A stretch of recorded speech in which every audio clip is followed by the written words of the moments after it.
OPI series. Ito po ang training ng OPI. Saan nyo ito mapapanood? Sa YouTube. Ilan na ba ang OPI series natin? Meron na tayong 18 module o topic sa YouTube. So naman, paano ko malalaman ang OPI series? Simple lang po, itatype nyo lang yung name ko, Eman Cardanilla. Lahat ng mga trainings ko po, naka-upload na sa YouTube. Okay? Madami yan, iba-ibang topic. At ngayong hapon, ang i-discuss ko sa inyo, ang ating OPI series number 19. Okay? Ano ba ibig sabihin ng OPI series? Ang ibig sabihin ko lang OPI dito, OPI Power Ideas. Yan po yung mga ideas na mag-guide sa atin para gawin natin ang negosyo. Okay?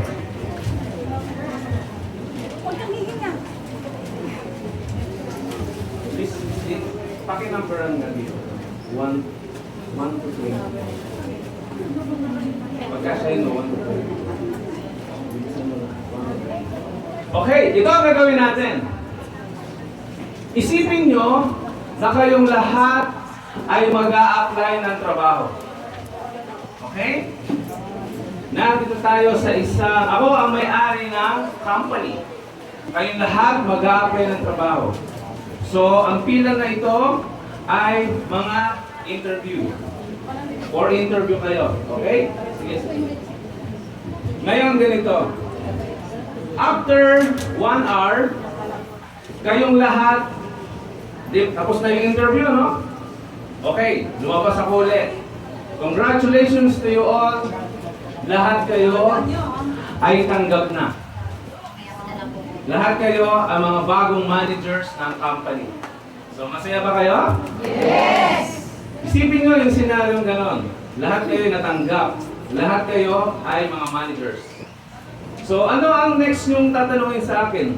Tanggap na kayo, may mga bago na kayong trabaho. Anong next na tatanungin nyo sa akin? Ayan, magandang tanong. Okay? Magkano ang sweldo? Now, ganito. Okay, sweldo na ang pag-uusapan natin. Meron kayong dalawang pagpipilian sa sweldo. Number 1. So, sweldo kayo ng 30,000 per month. Malaki, maliit? Malaki. Pangalawang option, susweldo kayo ng piso sa unang buwan. Kada buwan na susunod, dodoblehin. 36 months ang ating kontrata. Okay, simulan na natin. Sino dito ang gusto ng sumweldo ng 30,000 per month? Taas po ang kamay. Gusto ko makita? Taas lang. Kumakunarihan lang. Ang totoo, ha? Yes! Oy, madami. Madami, pati sa likod. Sino naman dito ang gusto ng sumweldo ng piso? Piso sa unang buwan? Ang dami. Sino? Ulitin ko, ha? Ang sweldo nyo, piso sa unang buwan. Kasi sunod na buwan, diba? Very proud pa kayo, ha? Ikaw na tumaas ka ng kamay. Alam niyo kung bakit tumataas yan? Kasi pangalawang beses ko yung discuss ko. Sila yung mga tumaas sa 30,000 dati. Gusto kayo, ha? Kala niyo, ha? Oo, okay, sige. Pag-usapan natin ang sweldo nyo. Hatiin ko kayo sa dalawang team. Ang Team A saka Team B. Itong Team A, ito yung mga susweldo ng 30,000 per month. Okay? 30,000 per month. So, kailangan ko ng assistance. Meron akong calculator dito, Miss Lynn. Tayo ka nga dito sa akin nakatabi. Yes. I-times mo nga 30,000, i-times mo sa, sabihin natin 24 months na lang muna. 30,000 times 24, magkano?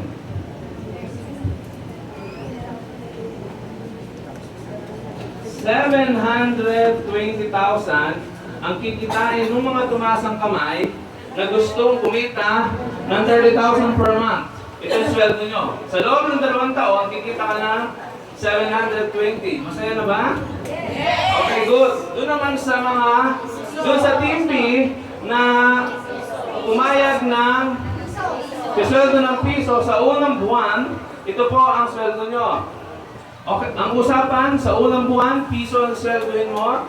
Sa pangalawang buwan, sa mga susunod, dodoblehin. Okay, unang buwan, piso. Happy? Plastic? Plastic nyo. Okay, dodoblehin. Pag ang piso, dinoble, magkano? Sige, umagaling sa mata. Ang dos, pag dinoble, magkano? Okay, sa pang-apat na buwan, ang 4 pesos na doble, magkano? Next? 60. Okay.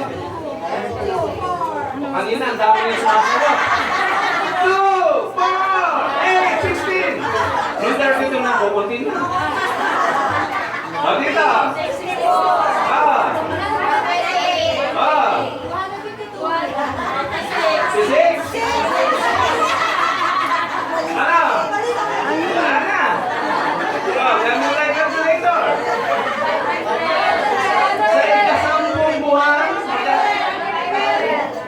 Okay, next. 500. 1, 2. Okay, next.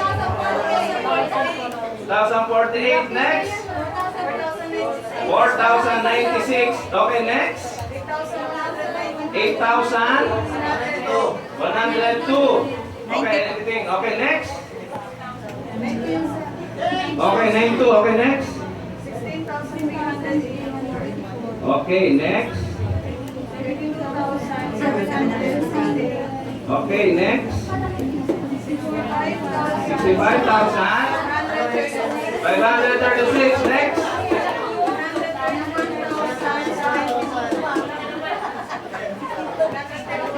Yung mga nagtaas ng 30,000 parang humihina. Wala nang bawian, ha? Yung next. 262,000. Isang buwan to. Okay, next. Ikaw 20th month. Uy, kalahating milyon. 500 ano? 524,288. Okay, yung ika-20th month. Uy, 1 million. Wag ka na mag-calculate. Kasi 2 million ito, 4 million ito, 8 million ito, 36 months ang ating kontrata, di ba? Pero hindi mo na napusin. Pero ito, 16 to. Ito, 32M, 64M, 128M, 256M. Ba't parang nanahimik ka mga tayo? Ha? Okay, wala nang bawian. Alam niyo mga kaibigan, bakit ko po ito diniscuss? Kaya ko po ito diniscuss mga kaibigan, kasi ito ang trends ng ating business. Ito ang trends, tandaan nyo mga kaibigan. Kasi yung iba, 6 na buwan pa lang sa OPI. Dahil ito lang ang kinita, umaayaw na. Dahil hindi pa raw sila milyonaryo. Wala pa daw kinikita. Mga kaibigan, this is just presentation. This is just illustration. Hindi literal na piso ang kikitain mo dito. Kasi isang invite mo pa lang, may 440 ka na. Direto mo yung mga music, ha? Hindi na yung music, di ba? Baka wala, ha?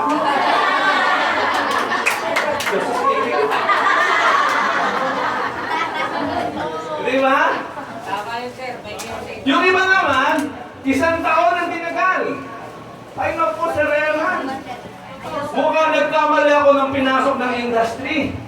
1 taon na, barya pa rin ang kinikita ko. Kaya ayoko na. Magtatrabaho na lang ako. Bumalik sa pagiging empleyado. 15,000 ang sweldo buwan-buwan.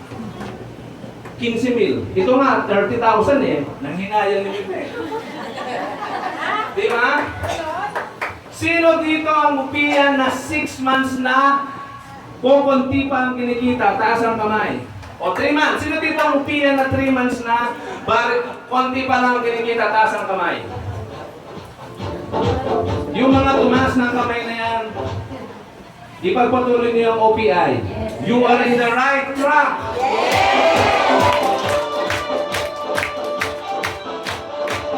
Sino dito yung mga OPIan na 6 months na medyo maliit pa rin ang kinikita, taas ang kamay? 9 months. Pag mga first timers pa kayo lahat. 6 Siguro yung mga months. 9 months na doon sa likod. O sino na yung mga isang taon na sa OPI na hindi pa milyonaryo? Mga kaibigan, kung ikaw ay isang taon na dito, 6 months na, hindi ka pa milyonaryo, ipagpatuloy mo lang ang OPI. You are still in the right track.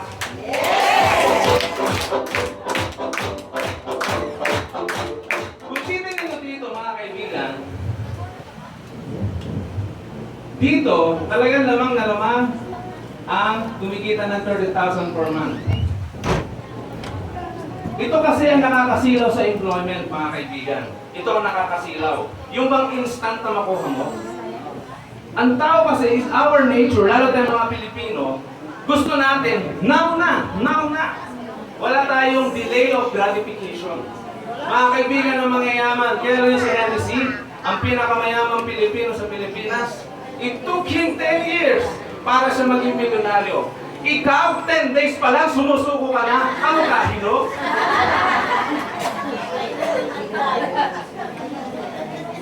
Ikaw, 10 months ka pa lang, ayaw mo na sa OPI. Di ba? Mga kaibigan, itong ating figure is tells a lot. Ano pa po ang gusto kong sabihin dito, mga kaibigan? Sa first period mo sa paggagawa ng ating business, kailangan ito yung time na ikaw ay nagtitipid. Huwag kang magpasikat sa invite mo na may income ka na. Hindi natin kultura na nagsasalita dito, nagpapakita ng cheque. Hindi natin kultura yung hindi naman tinatanong, sinasabi may kotse ako dyan sa baba na wala naman talaga. Di ba? Hindi natin kultura yon. Kasi ang kultura natin dito sa OPI, kailangan malaman ng mga Pilipino ang tunay na puso natin na dito sa OPI, may hindi lang pera-pera, may tulungan, may bayanihan na wala sa ibang company.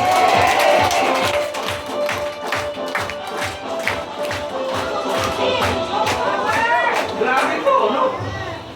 Grabe mga kaibigan. Ito talaga ang trends natin. Kaya wag na wag kayong susuko. Sa 6 months, sa 12 months, kahit 2 years, hindi ka pa rin milyonaryo. Mga kaibigan, matuwa ka. Kasi ibig sabihin, sinabi na ni Sir Eman, tama nga ang nilalakad ko.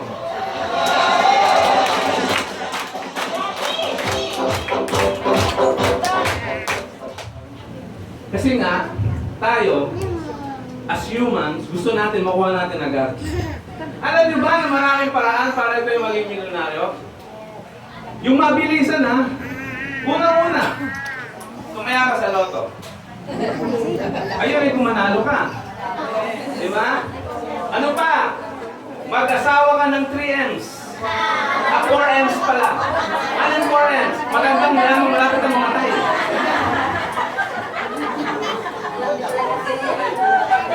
Okay?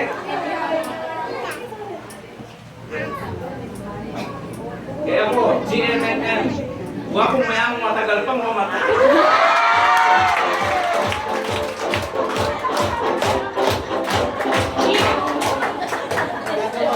Ano pa? Mag-artista ka. Di ba? Ang problema, hindi naman kukunti lang yun. Kaya mo mag-artista na eh? Ano pa? Mag-boxer ka. Ayaw mo mag-boxer na? Pili lang yan eh, di ba? Yun ang mga ways para yumaman. Ano pa? Pasukin mo ang politics. Alam niyo yung mga tao, yung mga sinabi ko, yan po yung tinatawag na leveraging. Ang mga artista nag-leverage, ang mga politics nag-leverage siya. Okay? Ang mga boxing yan nag-leverage siya. So yun, pasukin mo ang politics. Ngayon ang tanong, kaya mo maging mayor ng Maynila? Kaya nabahin si Erap?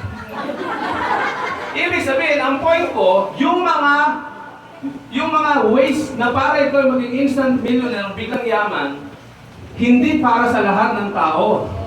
Para lang doon sa may karapatan. Di ba? Ang good news yan, mga kaibigan, dito sa OPI, lahat pwede maging milyonaryo. Mag-join na lang.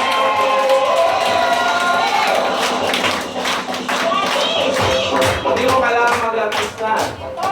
Hindi mo kailangan maging politiko. Di ba?